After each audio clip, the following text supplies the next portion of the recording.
नमस्कार साथियों, वापस से स्वागत है आपका मेरे YouTube चैनल पे। और आज मैं आपके लिए लेके आ गया हूँ कोड शेफ स्टार्टर 110 के वीडियो एडिटोरियल को। तो चलिए एक एक सवाल को ढंग से पढ़ेंगे और समझेंगे। सवाल को भाई बड़े ध्यान से पढ़ना है और बड़े अच्छे से समझना है, तभी सवाल होगा, वरना नहीं हो पाएगा। ठीक है ना भाई? तो चलिए शुरू करते हैं पहले सवाल से। तो ये डिवीजन 2 मैं डिस्कस करने जा रहा हूँ।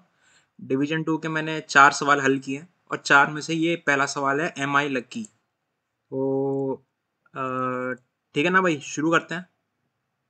तो सवाल कहता है, a school organ has organized a field trip for class of n students of which X are boys and remaining students are girls. Everyone is excited to go on trekking and must form groups of size exactly K to do so. However, boys will only form groups among themselves and girls will only form groups among themselves. Both boys and girls will form as many groups as possible.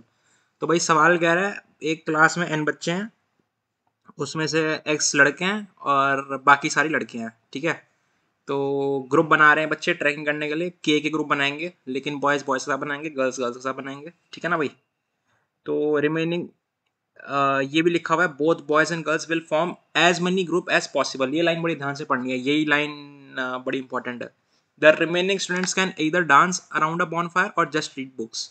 Dancing around the bonfire requires a one pair of girl and one pair of boy, sorry pair of girl and boy, while reading is done alone. तो कह रहा है कि बाकी जो बच्चे बच जाते हैं, जो ग्रुप्स नहीं बना पाते हैं, उनको या तो हम बॉनफायर में डांस करवा सकते हैं, वो पेयर में होगा, या तो अगर कोई अकेला बच जाता है तो वो रीडिंग करेगा। रीडिंग बोरिंग है तो स्टूडेंट्स अवॉइड करेंगे उसे। तो कह रहा है minimum number of students who will be engaged in reading. तो यार सवाल को हमने ध्यान से पढ़ा है, मिनिमम का कोई मतलब ही नहीं है इस सवाल में, क्योंकि इसने इस लाइन में लिख दिया है कि both boys and girls will form as many groups as possible.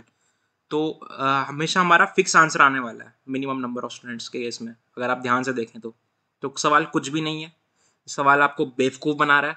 ठीक है ना भाई? तो सवाल को हल करते हैं, सवाल को जरा टेस्ट केस से समझ लेते हैं। पहला टेस्ट केस हमारा 12, 4 और 3 है। एक काम करते हैं, आखिरी टेस्ट केस देख लेते हैं, 8, 8, 3 वाला। ठीक है? तो आईपैड में मैं इसको लिख लेता हूँ अपने, 8, 8, 3। ये हमारा n है, ये x है और ये k है। ठीक है?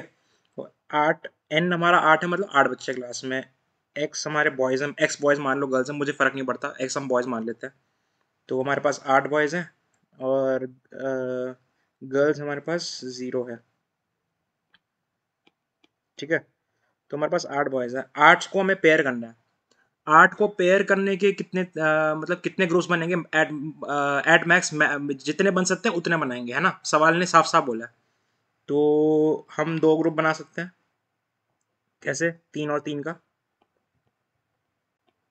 तो हमारे पास दो बॉयज़ बचते हैं, 2 बॉयज़ आपस में बॉनफायर डांस नहीं करेंगे, ऑब्वियसली दोनों रीड करेंगे।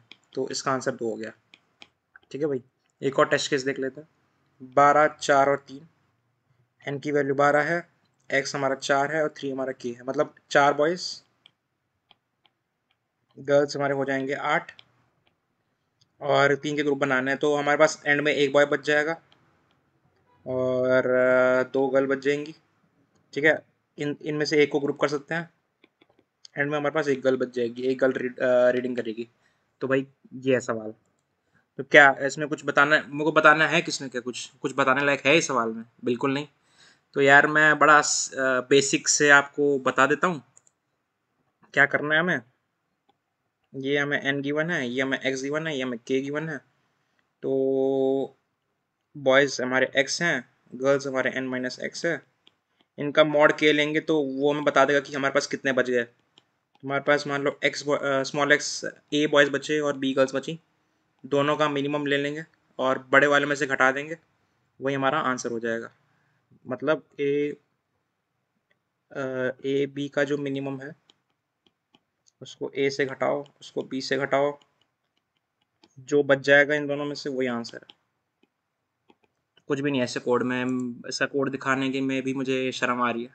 मतलब आप खुद लिख सकते हैं इसका सोल्यूशन। तो यार चलो देख लेते हैं एक बार कोड। तो ये कोड है भाई, एन एक्स के इनपुट किया, आप बॉयज़ n-x मान लिया, कुछ भी मान लो, बॉयज़ x मान लो, गर्ल n-x मान लो, कोई फ़र्क नहीं पड़ता। बॉयज़ को मैंने n माइनस एक्स मान लिया, गर्ल्स को मैंने x मान लिया, मॉड्यूलो निकाला, मिनिमम लिया, घटाया दोनों में से और दोनों का सम कर दिया। मतलब मैक्सिमम या सम एक ही बात है, क्योंकि एक ज़ीरो हो जाएगा और जो बचा हुआ होगा उसमें आ जाएगा, वरना अगर सब नहीं बचते तो आंसर, फाइनल आंसर ही ज़ीरो हो जाएगा, है ना।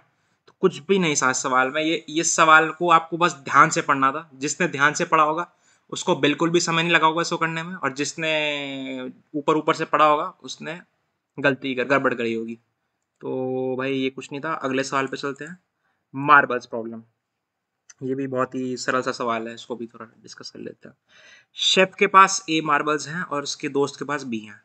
दे want to redistribute the marbles among themselves such that after redistributing chef and his friend both have at least one marble each. The number of marbles with chef is divisible by the number of marbles with his friend. What is the minimum number of marbles need to be transferred from one person to another? कह रहा है एक chef है, उसके पास ए marble है, उसके दोस्त के पास बी है, ठीक है ना भाई। तो उसको मार्बल्स को आपस में रीडिस्ट्रीब्यूट करना है सच दैट दोनों के पास कम से कम एक मार्बल होना चाहिए, और शेफ के पास जितने भी मार्बल्स बचे हैं वो उसके फ्रेंड के मार्बल से डिविजिबल होना चाहिए। अगर शेफ के पास मान लो स्मॉल ए मार्बल्स हैं और उसके फ्रेंड के पास स्मॉल बी मार्बल्स हैं, तो A modulo B should be zero. तो ये है सवाल, इतना कह रहा है, ठीक है। सवाल में कंस्ट्रेंट्स देख लेते हैं। हो सकता है गणित से भी हो रहा है सवाल, लेकिन कंस्ट्रेंट्स सवाल के काफ़ी सरल हैं। अगर आप ध्यान से देखें, टेस्ट के 1000 हैं और ए और बी 1000 हैं, तो इसका मतलब हम 1000 का लूप आराम से चला सकते हैं। तो हम हर पॉसिबिलिटी चेक कर सकते हैं लूप लगा के, कि अगर मैंने शेफ से अपने उसके फ्रेंड को इतने मार्बल दिए, या फिर उल्टा किया, शेफ के फ्रेंड से उसको इतने मार्बल दिए, तो वो डिविजिबल बन रहा है कि नहीं बन रहा, और जो मिनिमम बेस्ट वैल्यू हमें मिल रही है वही हमारा आंसर हो जाएगा। क्या कहना चाह रहा हूँ, एक बार आईपैड पे आ जाइए मेरे साथ। ए हमारा 7 है, बी हमारा 2 है। तो हम क्या कर सकते हैं, या तो शेफ से शफीना को, उसकी फ्रेंड को मार्बल दे सकते हैं, या तो उल्टा कर सकते हैं। दोनों रास्ते हैं हमारे पास, दोनों टेस्ट कर लेंगे अपन, दोनों बिल्कुल दोनों ट्राई कर लेंगे।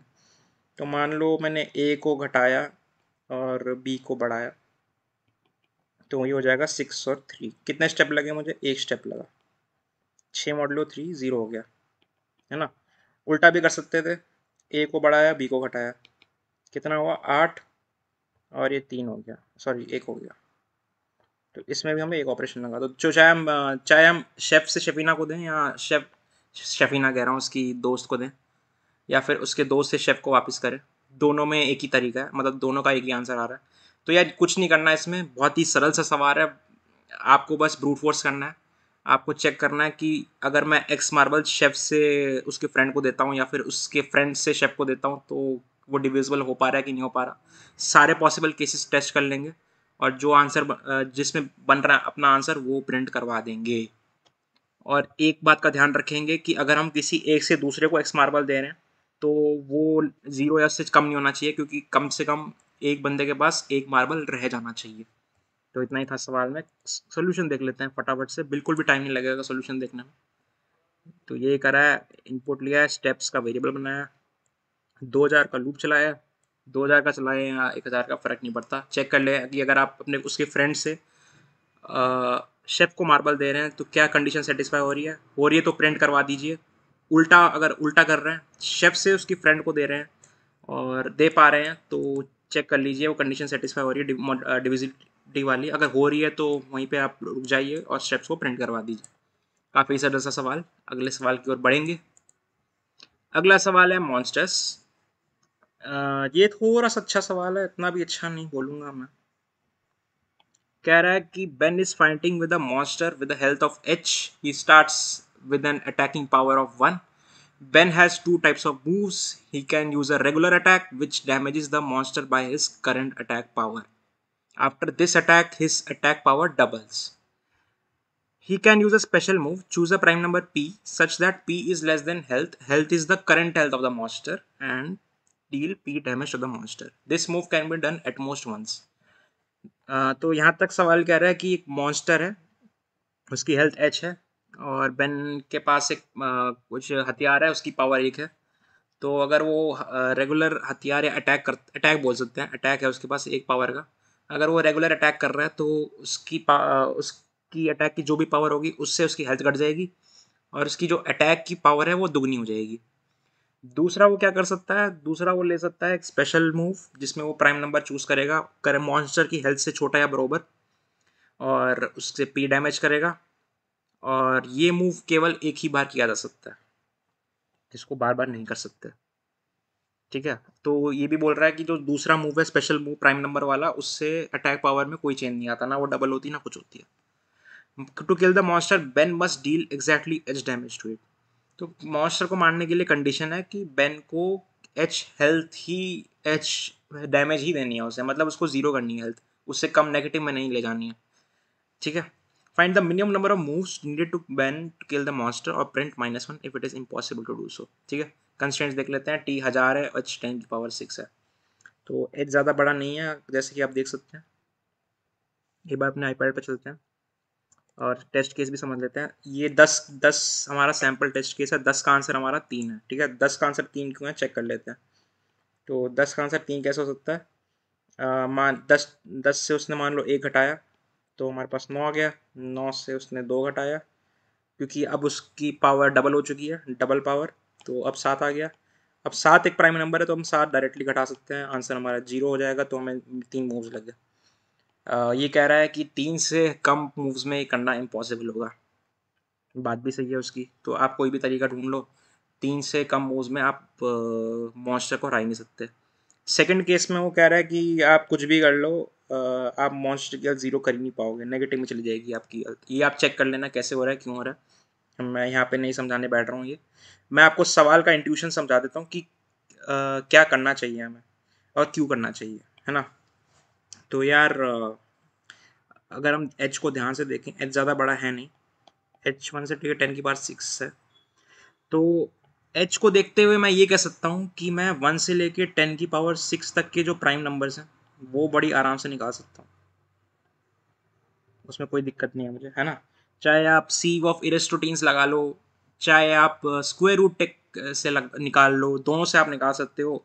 मेन फंक्शन में कर सकते हो ये काम हमें टेस्ट केसेस के अंदर नहीं करना है ताकि टेल ही ना है। ठीक है ना भाई, तो ये काम आप करके रख सकते हैं। आप 1 से लेके 10 की पावर 6 तक के प्राइम नंबर्स अपने लिए निकाल के रख सकते हैं।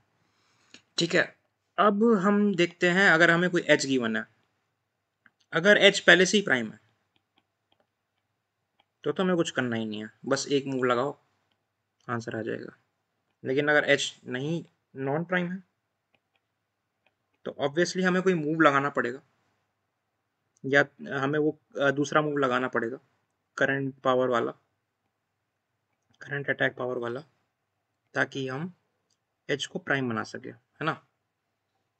क्या कहना चाह रहा हूँ, जैसे कि 10 है, 10 प्राइम नंबर नहीं है, तो 10 में से हम एक घटाएंगे मूव लगा के, अब 9 आया, 9 भी प्राइम नंबर नहीं है तो 9 में से 2 घटाएंगे और एक प्राइम नंबर आया 7। अब 7 एक प्राइम नंबर है, तो हमने तो प्राइम नंबर निकाल के रखे हुए हैं, हम चेक कर लेंगे कि उसमें से हमने 7 को प्राइम मार्क करा है कि नहीं करा।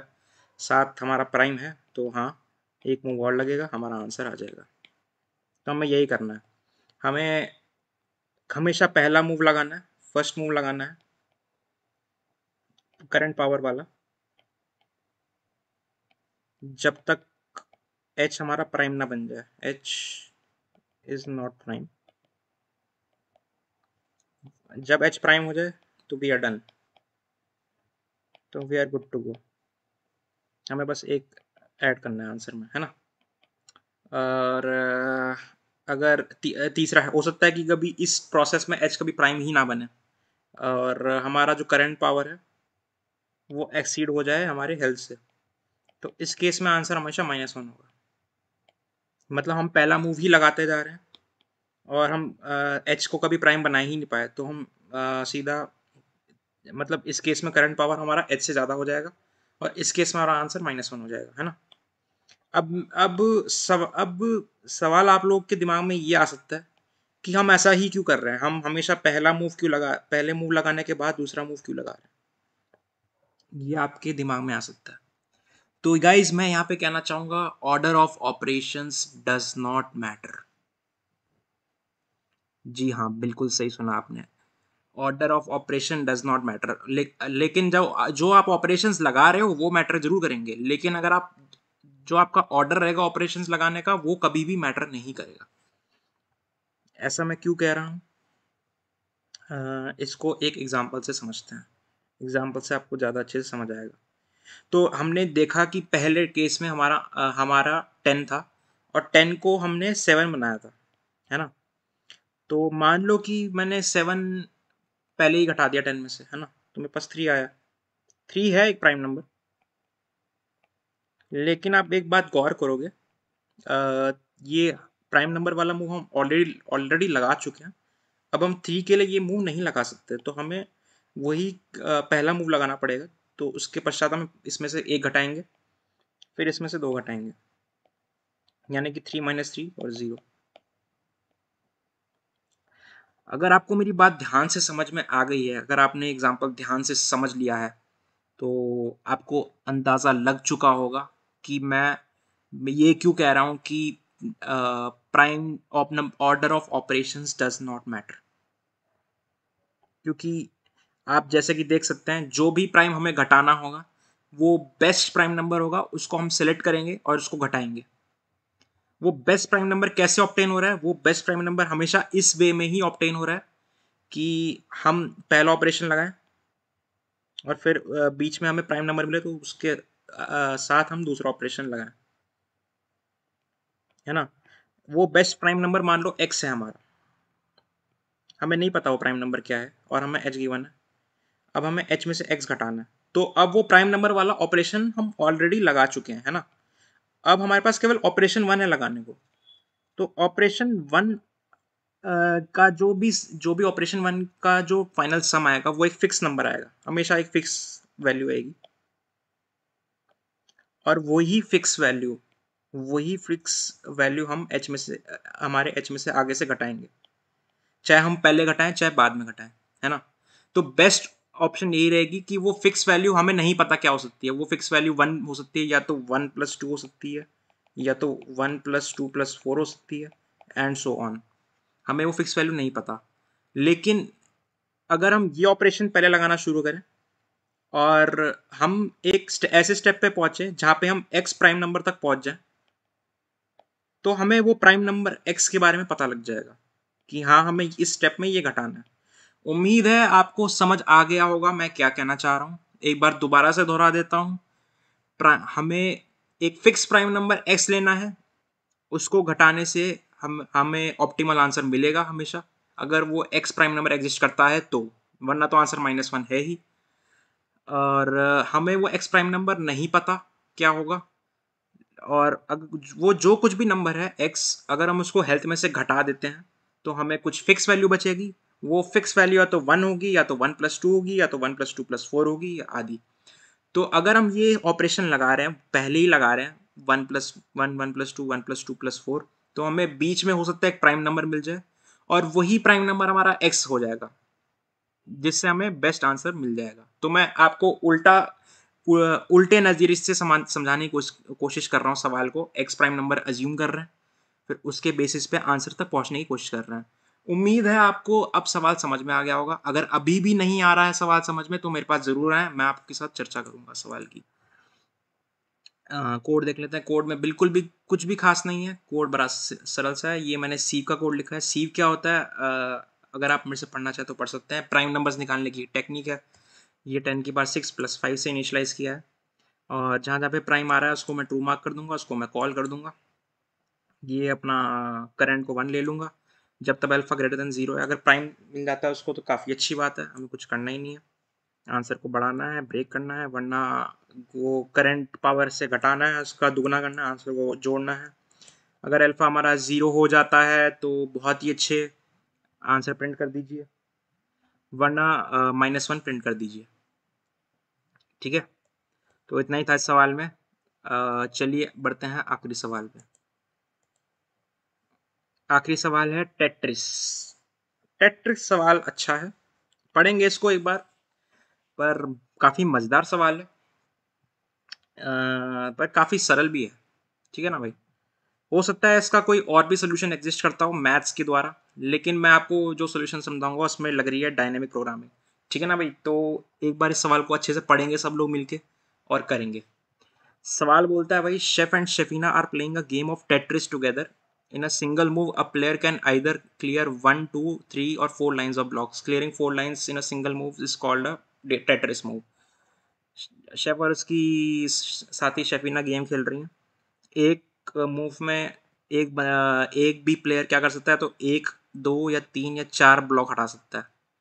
4 ब्लॉक हटाने वाले मूव को हम टेट्रिस मूव कहते हैं, स्पेशल मूव कहते हैं। शेफ और उसकी साथी शफीना, उसकी गर्लफ्रेंड शफीना टर्न्स ले रही हैं। शेफ पहले शुरुआत कर रहा है और whenever the current player clears only 1 line the turn shifts to the other player, otherwise it remains with the current player. ये क्या एक स्पेशल केस दे रहा है, कह रहा है कि अगर खेलने वाला बंदा केवल एक लाइन का ब्लॉक हटाता है तो टर्न दूसरे प्लेयर पे शिफ्ट हो जाएगी, वरना कब नहीं होगी। मत ध्यान से समझना इस लाइन को। अगर एक ब्लॉक ऑफ लाइन हटा रहा है तो टर्न दूसरे बंदे पे चली जाएगी, वरना उसी बंदे पे रहेगी। 2 या 3 या 4 हटा रहा है तो उसी बंदे पे रहेगी हमारी करंट टर्न।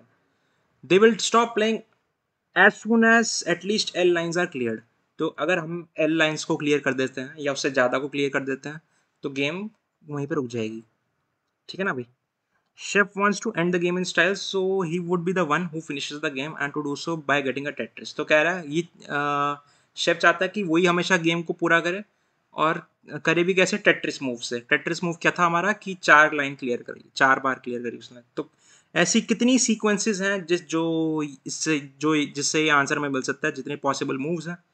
और अगर हमारा आंसर काफ़ी बड़ा हो सकता है तो कह रहा है मॉड्स के सहित मॉड का सहारा लेते हुए उसको प्रिंट करो। मॉड की वैल्यू 10⁻⁹ तो उम्मीद है आपको सवाल समझ में आ गया होगा। एक बार दोबारा दोहरा देते हैं। हमारे पास एक गेम है जिसमें शेफ और शेफीना खेल रहे हैं। दोनों 1 2 3 या 4 लाइन ऑफ ब्लॉक हटा सकते हैं। 4 लाइन को हटाने को टेट्रिस स्टेप बोलते हैं। और हमें ये गेम तब चलानी है जब तक हम एल या उससे ज़्यादा लाइंस को क्लियर ना कर लें। ठीक है। और हमें ऐसी सीक्वेंसेस निकालनी है जिसमें शेफ जी आखिरी मूव चल रहा हो हमारा लाइन हटाने का, और वो टेट्रिस के साथ चल रहा हो, टेट्रिस मूव का सहारा ले रहा हो, है ना भाई। तो ऐसे जितने भी टोटल पॉसिबल सीक्वेंसेस हैं उनका हमें काउंट निकाल के प्रिंट करना है मॉड्यूलो का सहारा लेते हुए। तो एक बार एग्जांपल से भी समझ लेते हैं। मैं सारी सीक्वेंसेस का काउंट नहीं निकालूंगा यहाँ पे, मैं केवल एक सीक्वेंस दिखाऊंगा आपको जो वो कंडीशन सेटिस्फाई कर रही है। ठीक है। तो पहला एग्जांपल उठा लेते हैं। जैसे यहाँ पे 3 बोल रहा है तो 3 का आंसर ये कह रहा है 3 आएगा। ये आंसर, चलो आंसर भी देख लेते हैं। तो एक पॉसिबल मूव वो क्या एग्जांपल्स, एक बार इसमें ना टेस्ट केस की एक्सप्लेनेशन ही देख लेते हैं, वो ज़्यादा अच्छी रहेगी इसमें। तो ये कह रहा है कि L3 के लिए, इसको मैं थोड़ा ठीक कर दूँ, L = 3 के लिए आंसर हमारा आ रहा है 3 सीक्वेंसेस आर पॉसिबल,